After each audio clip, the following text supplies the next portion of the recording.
good day. I'm here today again as a daughter of liberty, coming to you for 18th century sewing information.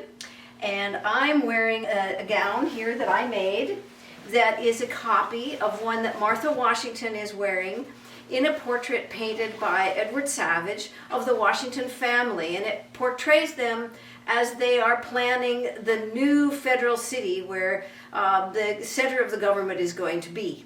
Martha is pictured seated wearing such a gray silk gown. It has box pleats down the front all the way along. These are big box pleats. It has box pleats around, all the way around the ruffle on the bottom. And the gown itself is not pictured in the back. Of this particular one, I have a very small pleats of that style.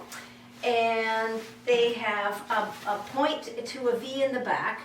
The shawl also points to a V in the back and comes across the shoulders. Black lace was very popular. It was one of Martha's favorites. In the portrait, she's not wearing black mitts, but I tend to like to wear mitts just to cover my older hands. Now, Martha is also wearing a very poofy, elevated cap, as I am wearing, with lots of lace around it and a big white bow. The style at the time was to elevate your hair very high off your head. And to do that, I pile my hair on top of my head and then I add some sheep's wool in the top of my cap. The cap is a white silk gauze that is just slightly off-white. Now, the underpinnings are a white silk scarf. I like a big silk scarf that is 60 inches by 60 inches. It crosses in front, and then I tie a little string around the back, tie it around my waist, and it holds it in position all day so the shoulders don't come loose and the back stays down in the center. Now, for my shoes, I am wearing a pair of black Fagawi shoes. They're leather. They're a more sturdy style, suitable for an older woman, and they have buckles on them that they're considered paste jewels. It's like our current rhinestone, and they are copies of buckles that Martha would have owned.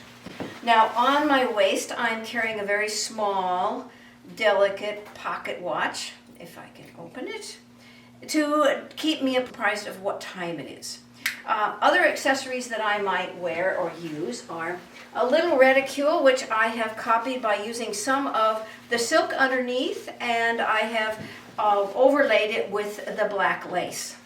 Another thing I would wear when I'm doing an indoor event might be a pair of mules. These mules are embroidered on the top, and they are a tan that matches the silk in my dress.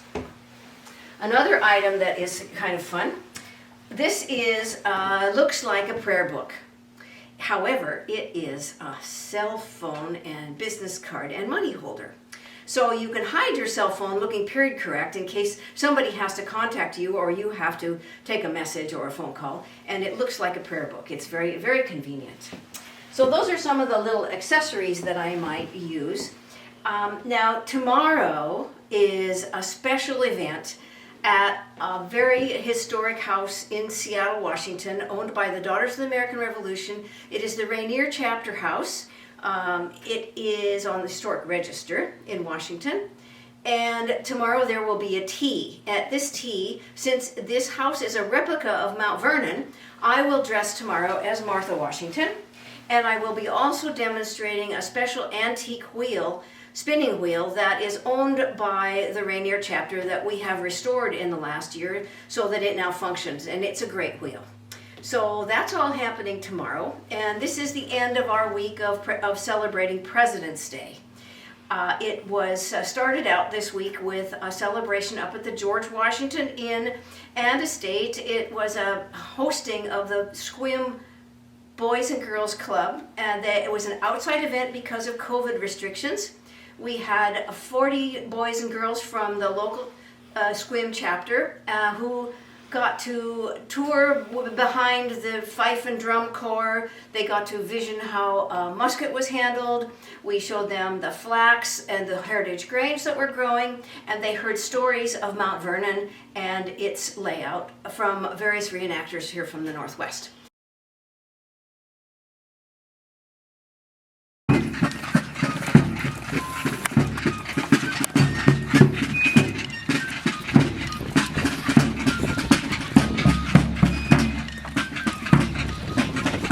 Normally we have a President's Birthday tea inside the inn in the piazza, which, unlike Mount Vernon, our piazza in Washington overlooks the Straits of Juan de Fuca and is enclosed. So in cold weather, it makes a perfect setting for a tea to give an idea of the inn to various people and what it might have been like to have lived in the president's time. Thank you for watching this video from our Daughters of Liberty collection.